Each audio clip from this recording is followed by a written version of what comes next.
to maximise. Fantastic.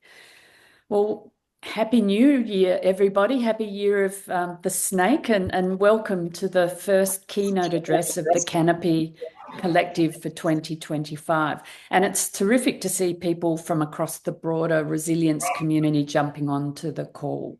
I want to acknowledge the traditional custodians of the many lands on which we're based and their connections to land, sea and community. I pay my respects to elders past and present and extend that respect to any Aboriginal, Torres Strait Islander and other First Nations people joining us today. It happens to be Heatwave Awareness Day, just FYI. And for those of you who don't know me, my name is Josie Gibson, and I support the dynamic team behind the Canopy Collective, the growing network of peers, collaborators and partners that's designed to support Australian resilience practitioners in their work, very important work in coming years. And we've put together a great program for the collective over the next few months, and I'm excited to let you know that we'll be joined on Wednesday, April the 9th, at this time for our second keynote address with Michael Berkowitz, who's Executive Director of Ethical Fields. And she'll discuss community wealth building and place-based capital, topics of growing interest in the context of helping communities to become more future ready. Speaking of future ready, the Resilience Canopy is finalising the next round of resilience practitioner training. So if you're an organisation or group in the community and you'd like to look at hosting a training program in 2025, please do let Sally Hutchinson or one of the Canopy team know, or jump on the website, and Sally might put the URL in the chat just to make it easier. And so on to today's session. As we were talking about, what a set of headlines over the past few weeks we've had, with North Queensland still amidst extensive flooding and chaos, 2 cyclones brewing off the West Australian coast and bushfires raging in Western Victoria. It looks like we're heading into a big year that will underline yet again the critical importance of resilience and climate adaptation work. Our local experience comes hard on the heels of the devastating fires in Los Angeles, official confirmation that 2024 was the hottest year on record, and a return to unpredictable climate change politics with the second Trump administration in the US. And that's just part of the operating context for our first keynote speaker of the year, Michael Berkowitz, Executive Director of the Climate Resilience Institute at the University of Miami in the US. As many of you know, Michael is an international, highly regarded pioneer in the field of resilience and a member of FEMA's National Advisory Council, advising the American Agency on Emergency Management, from preparedness, protection and response to recovery and mitigation for disasters and national emergencies. And of course, that's just one of many things that Michael does. He's had a very eclectic and interesting corporate career, has worked in emergency management, and for 6 years was the driver and president of the Rockefeller Foundation's influential 100 Resilient Cities initiative, which, as many of you know, included Melbourne and Sydney. And building on that pioneering work, he launched the nonprofit Resilient Cities Catalyst, a connecting, sharing and enabling network that's at the forefront of collective urban resilience efforts. And before we introduce Michael to share his work, I'm just going to throw to Brett Ellis, Managing Director of Resilience Co, to have a chat about the link with Michael and the work that you're all doing. Thanks, Josie, and hello all. I'd just like to firstly welcome everyone to the forum today as well. So those new to the Canopy and the Resilience Canopy and the work that we're doing across Australia, I'd just like to point out the link to Michael. Michael's, the Canopy is probably one of the many legacies of Michael's work, and Michael being, having been the lead for the 100 Resilient Cities global work. I met Michael nearly a decade ago here in Melbourne as part of the 100 Resilient Cities work, and have been forever inspired by the work of him and his global team in supporting cities in the space of resilience and leaning into the shocks and stresses that we face. What we've done with the Canopy is modified, refined, changed that to an Australian setting and brought that down to very much the community level. But at its core, it is, Michael's legacy is inbuilt. The six-step engagement model is refined off the 100 Resilient Cities, playbook that they had built back then. So I just wanted to make that point. The other thing is Michael has been very much a partner with us building the Canopy as well, with Resilient Cities Catalyst have built the framework and guided us along on this journey to where we are now as Canopy. So I just wanted to make that point because Michael is very much part of the DNA and the family of the Resilience Canopy, and will always forever be, and we're always forever grateful for Michael's work in the resilience space globally. Thanks, Brett. All roads lead to Michael. In 2023, Michael was named founding executive director of the University of Miami's Climate Resilience Academy, which supports the university's schools and colleges to conduct interdisciplinary research, train the next generation of climate scientists and practitioners, and solve the most pressing problems caused by climate change. And as he's done throughout his exceptional career, a core success factor that Michael is bringing to this work is the seeding of a network of partnerships and collaborations with industry, government, and other diverse stakeholders to unlock resources, spur innovation, and develop novel solutions to big issues. And South Florida, and I'm sure Michael will touch on this, is a stark example of being at the front line of a lot of this, the compelling need to apply a range of resilience measures due to its acute exposure to climate risk, but also a variety of social and economic issues. Very, very complex. So today, Michael's going to share a bit about the university's moonshot agenda, and then we'll take some questions. And it's a big group, so we're going to try and filter the questions so that we can cover the big topics that you want. Apologies in advance that we won't get to everyone, but and also this is going to be recorded, as you know, so that the link can be shared with you afterwards. So Michael, thank you so much for joining us. Over to you. Thanks, Josie, and thanks, Brett, for the introduction. And yeah, I mean, I just continue to feel so connected and inspired by the work of the folks in the Canopy and in Australia more generally. I feel like there's so much that we can learn from that work that you all are doing there. And I know you think I'm saying that to butter you up because we're doing this thing, and that's probably true, but it's also, I also mean it. So that's the other side of, of that. And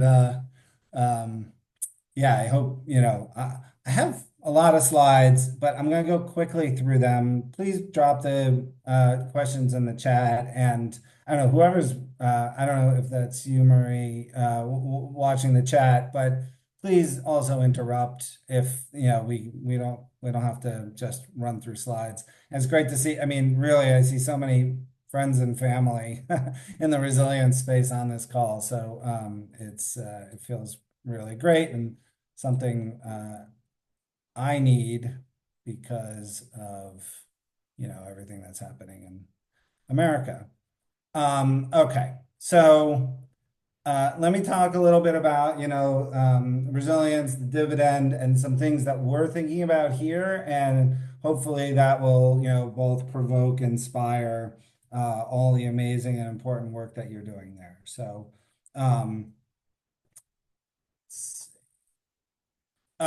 so Josie mentioned that I was on FEMA's National Advisory Council, and look, here it is still on the slide. But breaking news, I have been kicked off the FEMA's Advisory Council because of the new administration and all of the things that are going on there. So, but just to kind of summarize, and Josie touched on some of this, the interesting thing about getting hired at a university is that I am not an academic at all. I'm 30 years a practitioner in the risk and resilience space, and I have lots of connections. And it was an interesting choice to hire someone like me for this position. But the theory goes, you take innovative work that's happening across the university, and you pair it with someone who is a practitioner and connected to folks like this group, frankly, in both, South Florida, across the US and around the world. And hopefully we can make more of the work that happens at the university applied and meaningful to people who are on the front lines of climate change. So that's really the idea. The other thing that we're trying to do at the Climate Resilience Institute. Josie called it Climate Resilience Academy. It was when I joined, but we've just renamed it. And the reason we renamed it is because Institute means more things to, the faculty senate at the University of Miami. And this was something they felt very strongly about. And I think in the end, we're happy to rename it because it also means, it's the right kind of signaling. But the thing that we're trying to do is that if you think about one value chain, this is around infrastructure and finance, academics, as we do in society, as you know, tend to work in silos. And so, there's work here going on about the importance of social infrastructure and port structures, and how important they are to diaspora communities. A lot of work around new materials related to low carbon negative concrete and cement. Even coolcrete is a new thing. There's lots of new designs, hybrid infrastructure. This is something innovative design called Sea Hive. This guy is probably one of the best known people from the University of Miami in Australia. It's Andrew Baker. He grows heat tolerant coral, and it does a lot of work around coral restoration.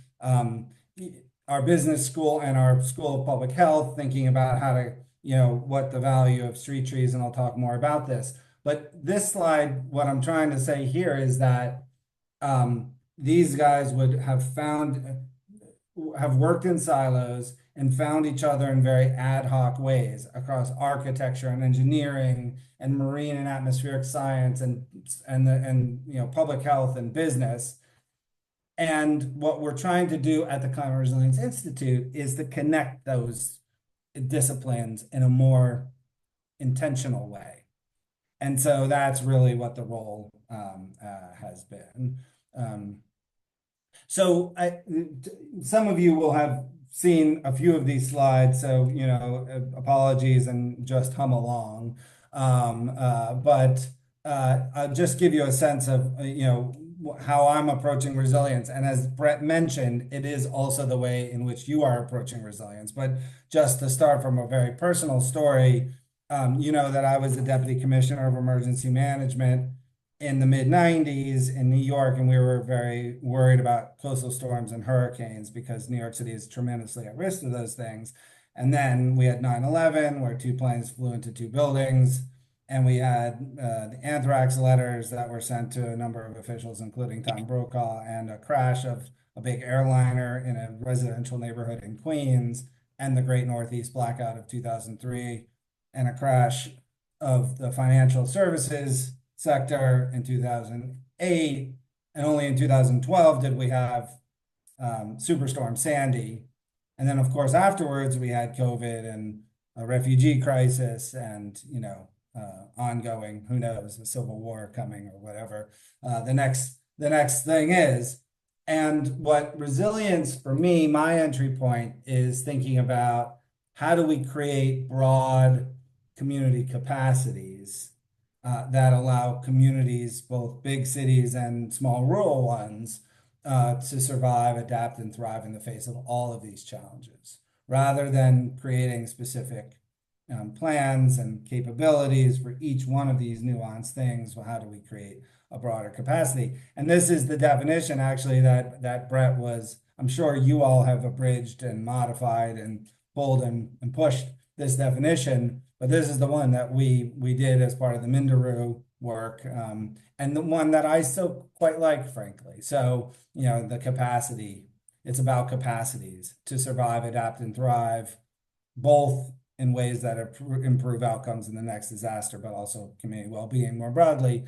And what you see here actually is which I think exemplifies a lot of these capacities, is this underline project. This is a rendering, but this is in the process of getting built, and I actually live quite close to it. It's repurposing derelict space in Miami. And you can see active transportation and multi-generational work and, um,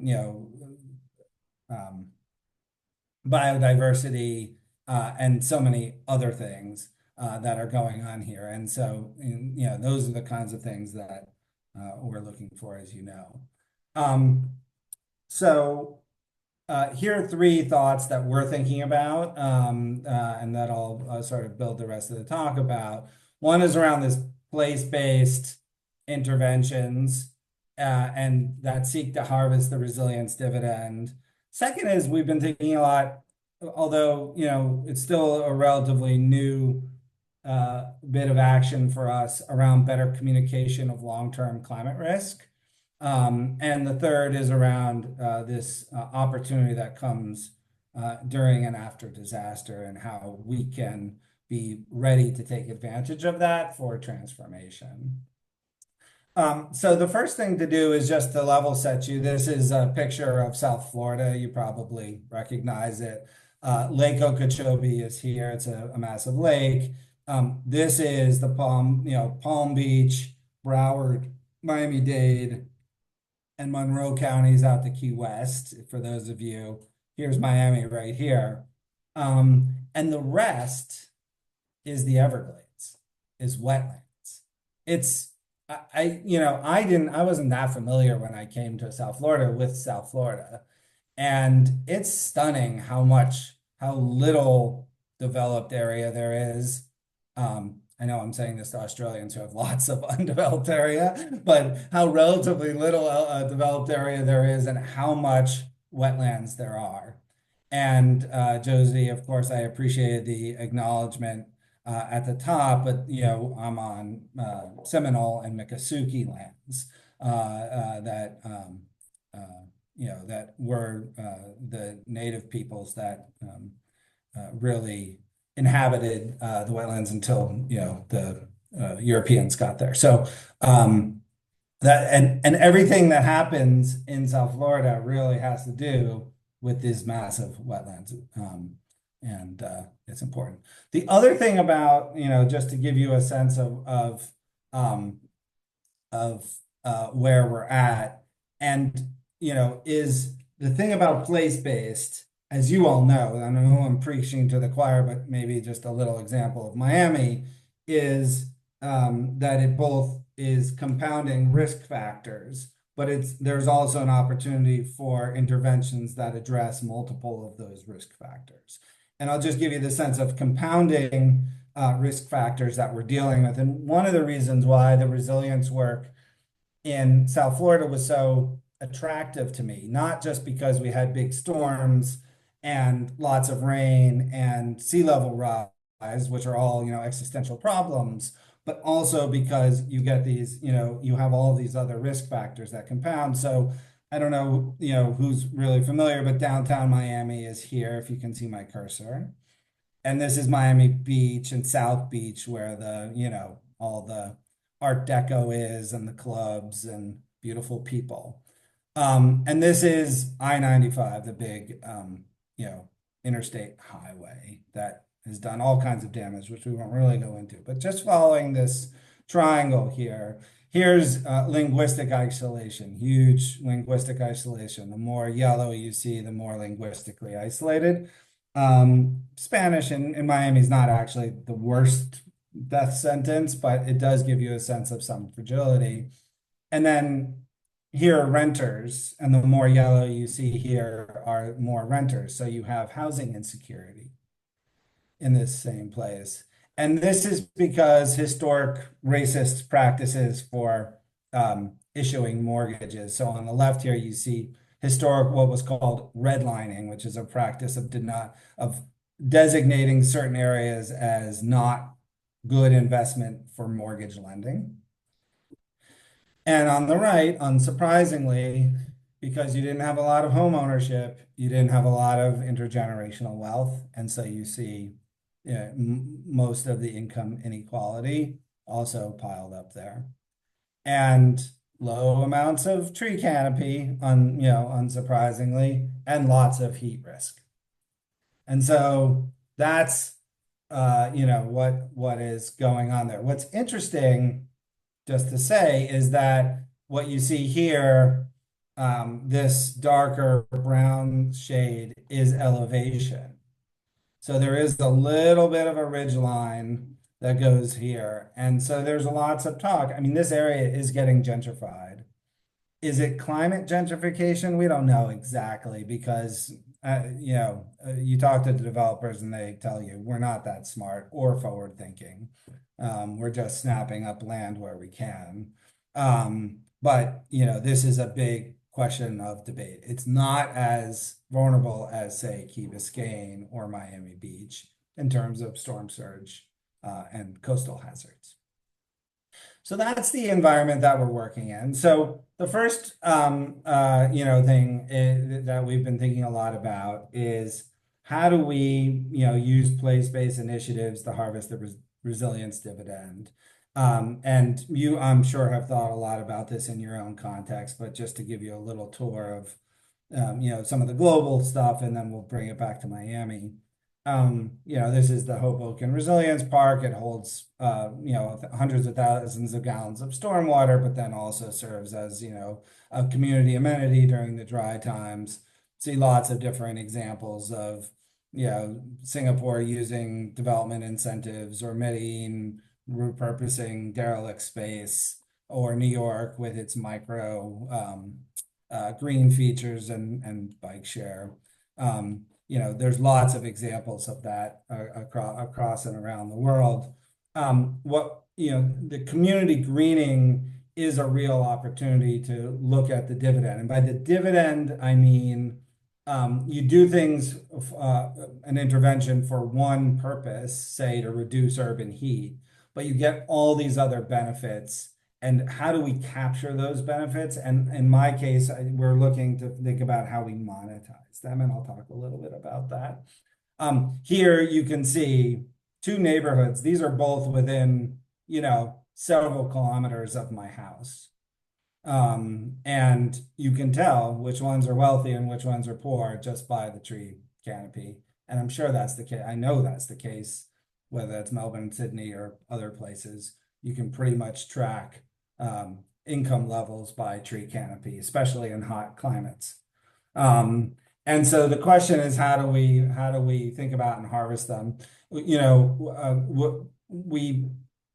I won't talk about these other two really, but if you look on the left, we just had a study by three scientists at the University of Miami that found in Miami, it suggests that street trees, not backyard trees, not any kind of trees, but trees on the street, reduce the risk of diabetes and hypertension by 14 and 13% respectively. That's an incredible benefit.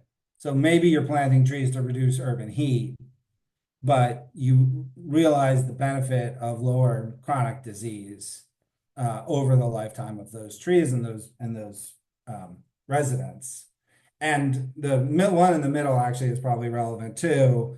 This is an older Penn study that found significant impacts on mental health from simple neighborhood greening, cleaning up vacant lots.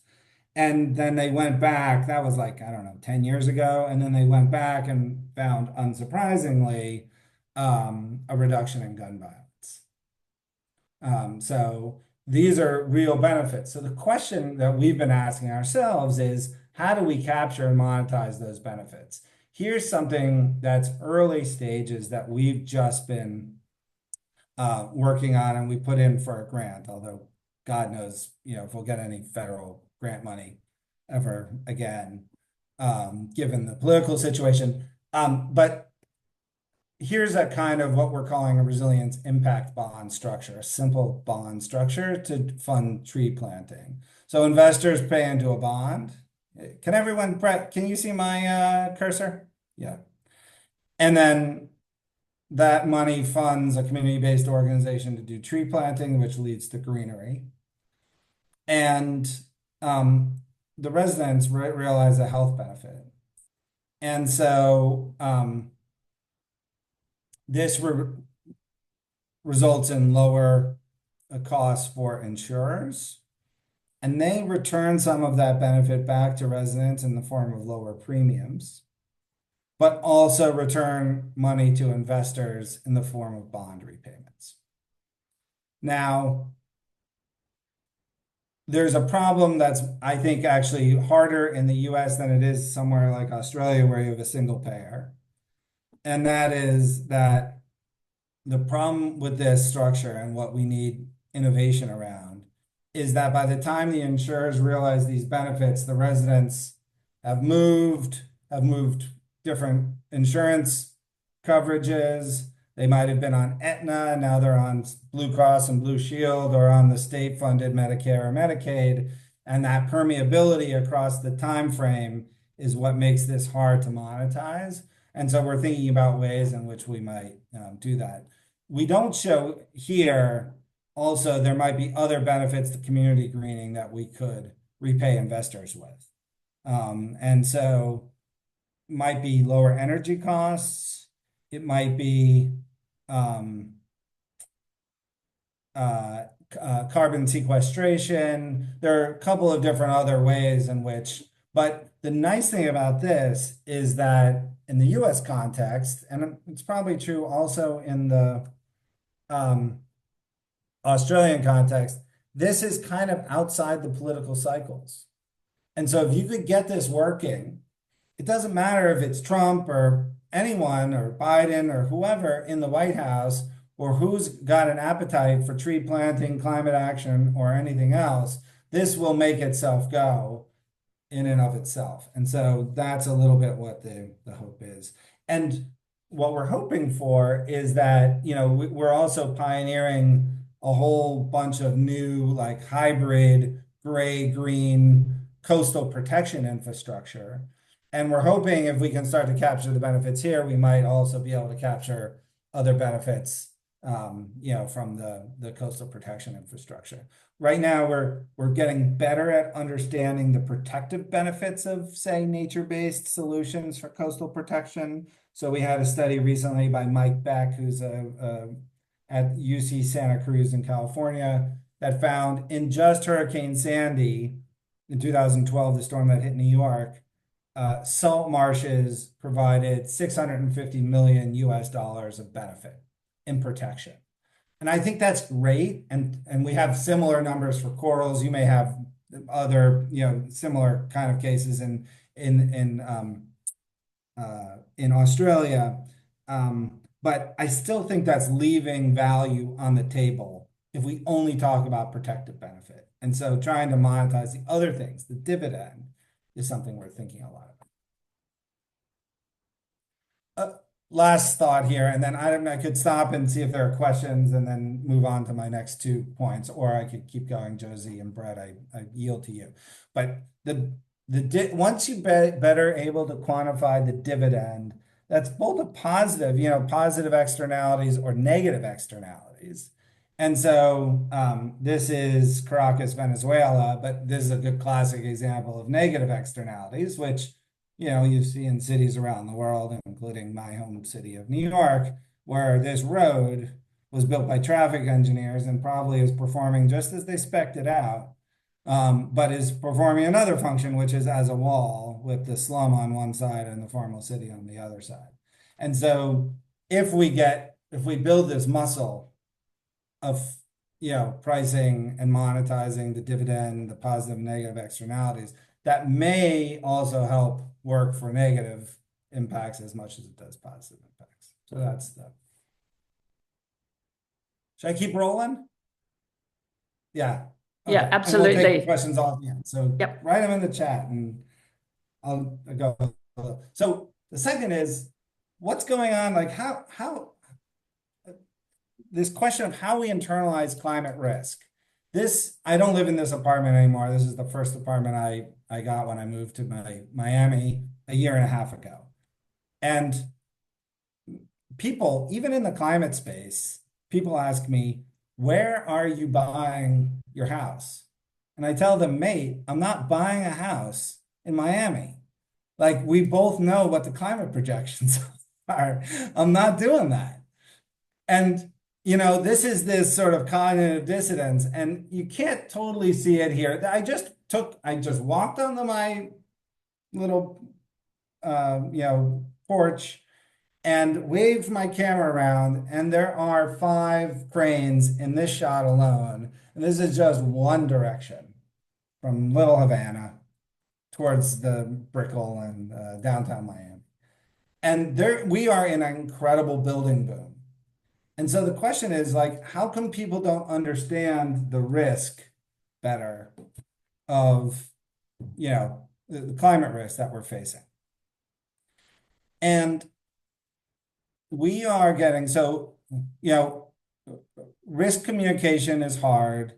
Climate risk communication, I would argue, is even harder because of the time scale, the geographic scale, and the disinformation, frankly, that's going on. And it's even harder in this environment where you have a disaggregation between messages and messengers.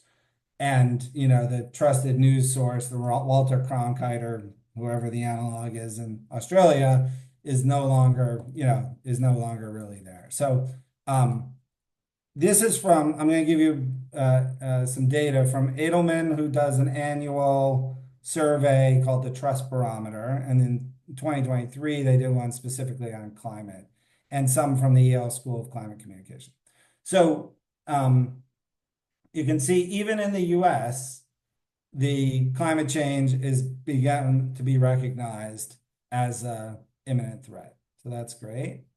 And it is edging to become more personal. Now, these are global numbers. You see on the left, I worry that climate change will make life extremely difficult, 72% globally, and so on. I'm sorry, 1 second. Someone's at my door and my dog is going crazy. So just give me 1 second. That's a good opportunity to pop some questions into the chat as they come to you, because I've got a few. So please feel free.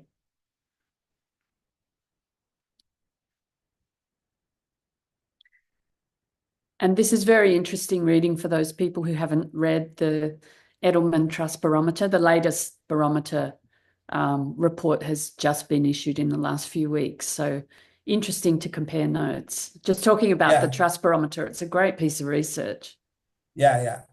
So I was saying that it's become a little, more personal. And yet, and this is from 2020, early 2024, from the Yale School, or the Yale Center for Climate Communications, you can see global warming will harm me personally, even in my, in Florida, which is, continues to get battered by climate-driven events. It's less than 50%.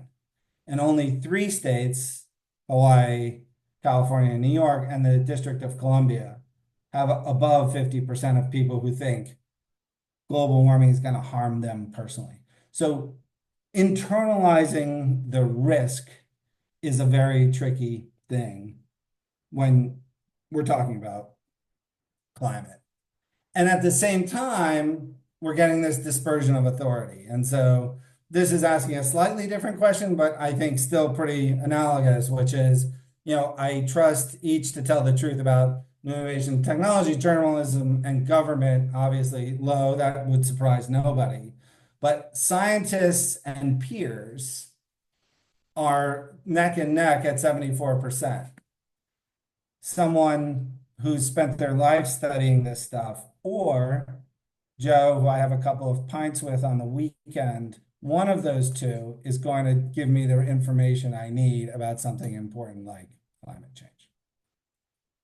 And so that's an interesting place. So, if you think about smoking as the analog, and I think it's a decent analog, but not a great one. In 1963, this is the US Surgeon General on the upper left, Luther Terry, a scientist, published the first report on smoking and health. And then over the generations, we took the cigarettes out of actors' hands, We put highly emotive graphic pictures on cigarette cartons. We ran PSAs. We taxed, sued, and regulated. And over time, we've changed behavior. There is no smoking at all on the University of Miami campus. When I went to school, not that long ago, in the late 80s, it was not uncommon for a professor to put a pack of cigarettes in an ashtray on the desk and smoke his way through the lecture. And I think there needs to be a similar kind of there needs to be a similar kind of effort. There's a really, if you Google, I don't have it in here, but if you Google Florida Man climate commercial, maybe I'll try to send around the link because there's the beginnings of what that might look like. And so at the same time, we're getting our news and information from new places. We're disaggregating, as I said, messages and messengers, and we have to find new ones.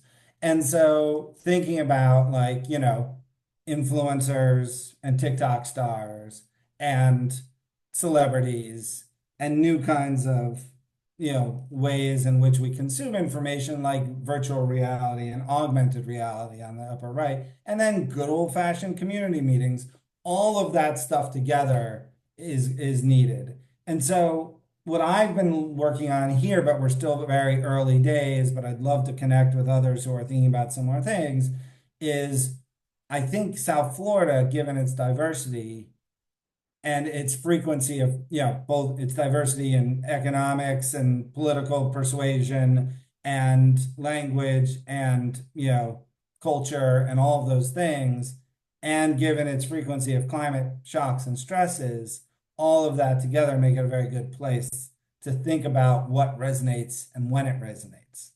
And so, we've been thinking about how do we, sort of kick that off in a way that will be meaningful. So that's been a big question. This is Rotterdam, by the way, the old-fashioned, 1953 flood, water came to here. But I also think the Dutch tend to retell the flooding story in a way that has embedded it and seared it into the cultural consciousness and makes the kind of climate action and resilience thinking that they practice easier and more acceptable. So I think that's so the last thing, and this is relatively quick, and then we'll so thinking about, and this is something I imagine and I know many in Australia think about, although your multiple disasters make this hard to execute, as it is hard to execute everywhere, is what are the opportunities for transformation post-disaster? And, you see the flooding in North Carolina on the left and the California wildfires on the right, and there will be more and more of those. In the context of the university, we've been thinking about when the next big storm, the next Hurricane Andrew hits South Florida, what role can we play to make a stronger, more sustainable, more equitable, more resilient South Florida, both in terms of learning and research and in terms of support and rebuilding. But it's hard. And I'll give you this example. So this is Puerto Rico, the island of Puerto Rico, which is in the US, but has a interesting, not fully, formed relationship with the US. Before Hurricane Maria in 2017, Puerto Rico had the most expensive, least reliable, and highest carbon intensive power in the entire country. And I think it's almost one of the most in the entire hemisphere. And the reason for that is that San Juan is here, that's the big city. Here's where they mostly generate it, and they pipe it over the, they wire it over the mountains into the city. And so you see on September 2nd, 100% of the island, Hurricane Maria was massive, Category 5, went right over the island. 100% of the island lost power. And by late October, it was less than 20% restored. This is an amazing opportunity to transform, to transform the power system in Puerto Rico. But of course, when that happens, people don't want a transformation, they want the lights back on.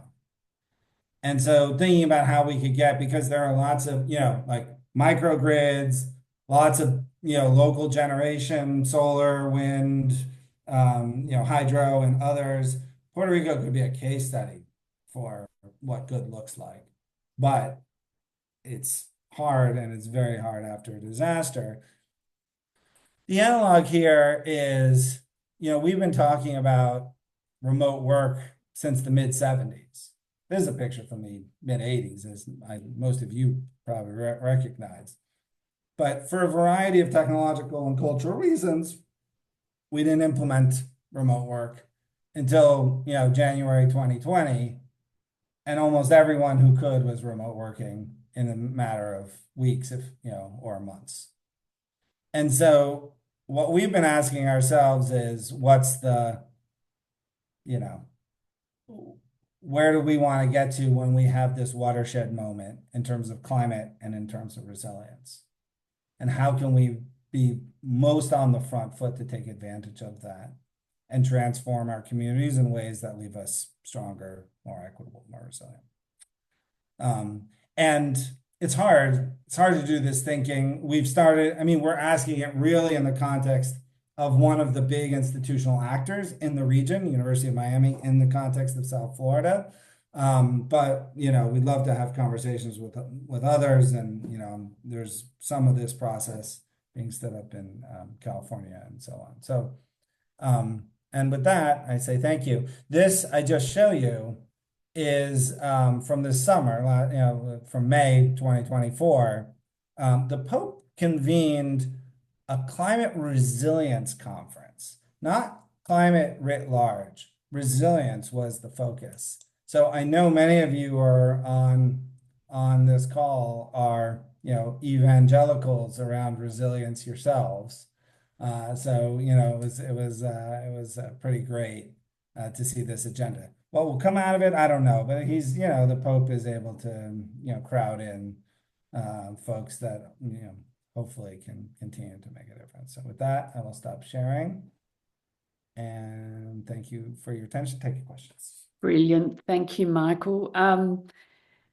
It's interesting when we were chatting before this session and you mentioned that resilience is agnostic. And I guess to kick off the questions, I want to ask a bit about the choice of language and how you've seen this field develop and where it's at right now. It's a little charged, as you mentioned.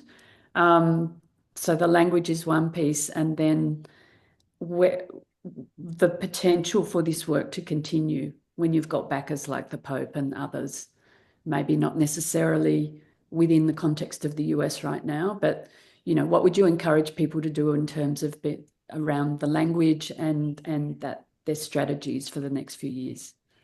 Yeah. The reason why I started with a kind of age-old story about what I find resilience to be is because I'm sensitive to it being a buzzword that kind of means everything to everyone. And, and sometimes it means like just climate action broadly.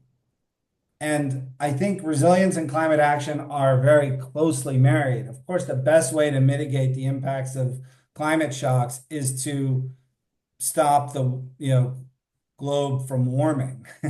So I appreciate that. But I think the day-to-day work of resilience practitioners is really about building community capacity, and in helping, communities empower themselves to have the vision that they want. And so, I try to lead with that, and always, and it's hard, it's hard even at the university, where we say over and over we are often conflated with just the climate people. And so I don't want resilience to just be a buzzword. I want it to mean something, and sometimes that means saying what it's not too. And so it might be fighting a losing battle, but I think, there's a good group that probably understand it in the same way. And so continuing um, that fight, I think is important.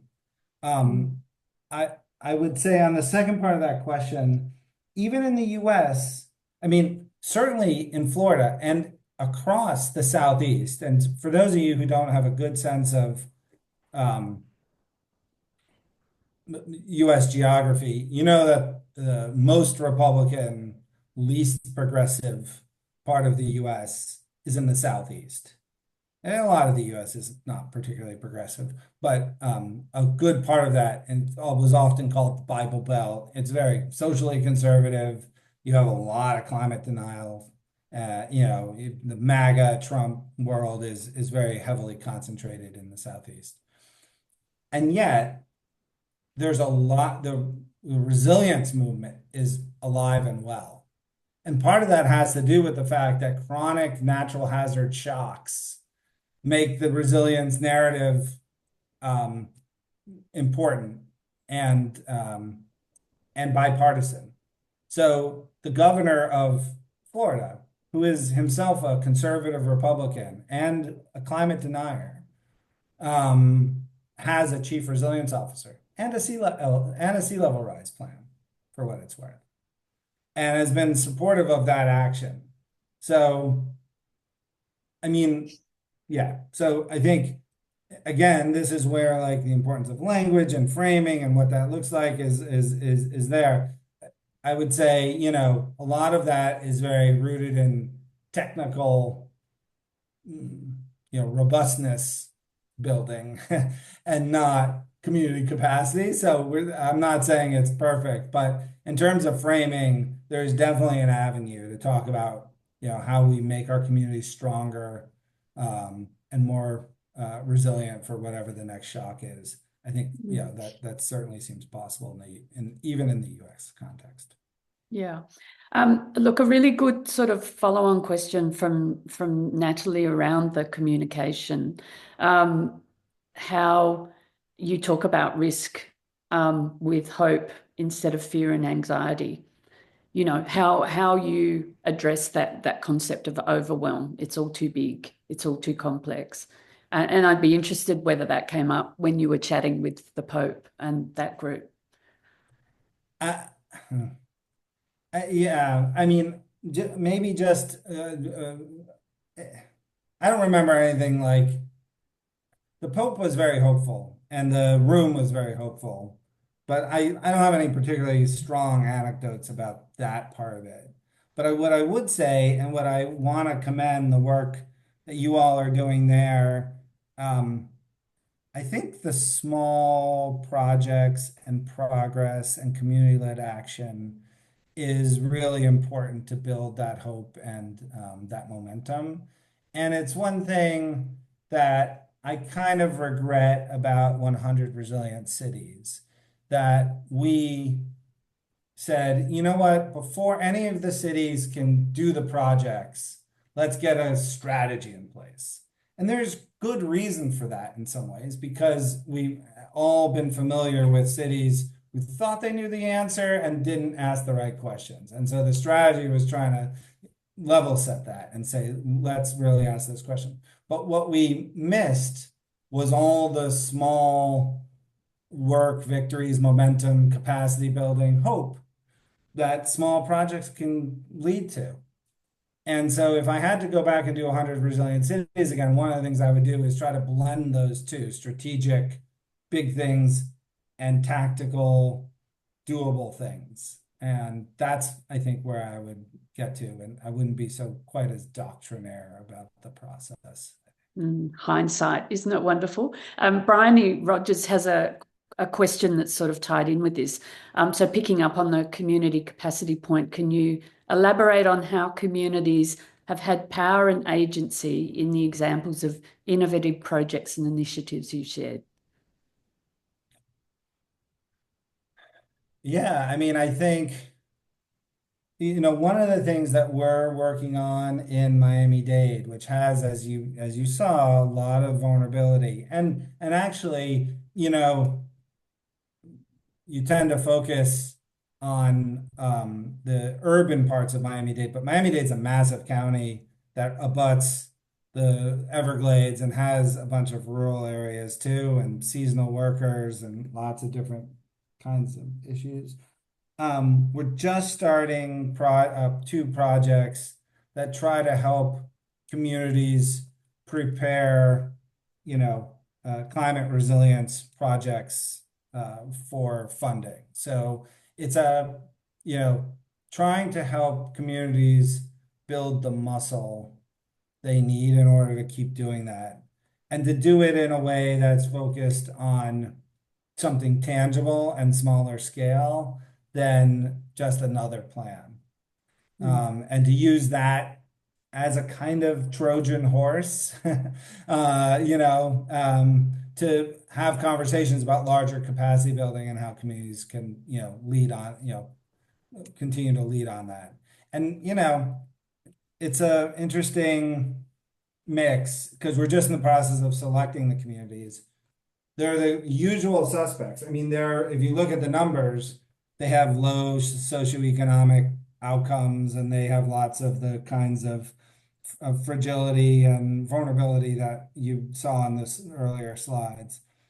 But they have, strong community-based organizations and leadership and, like all of that. And they tend to be the ones that get worked with over and over because they're easy, relatively. And then there are the ones that don't have that. They're the really disadvantaged ones. And it's a question like, time scales and resources and how to and too much helicoptering in, all the things that you all are struggling with. So we're just trying to think of there's no magic bullet, but we're trying to walk into that situation intentionally and consciously. And sometimes we need to lead and sometimes we need to follow, and we just want to have our eyes open about both of those things. So it's a great question, but not an easy answer. I appreciate it.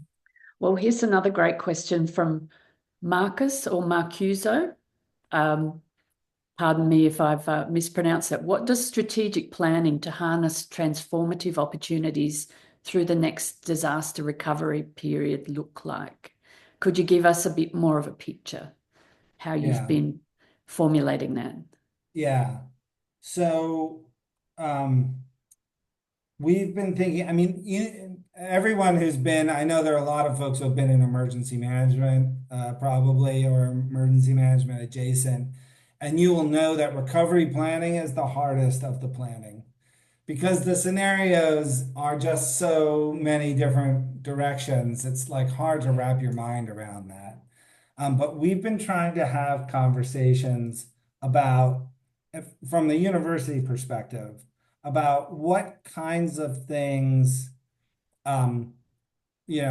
groups of faculty, researchers, and students might want to do in order to, affect and we've been thinking about it in the weeks after a disaster, in the months after a disaster, in the years.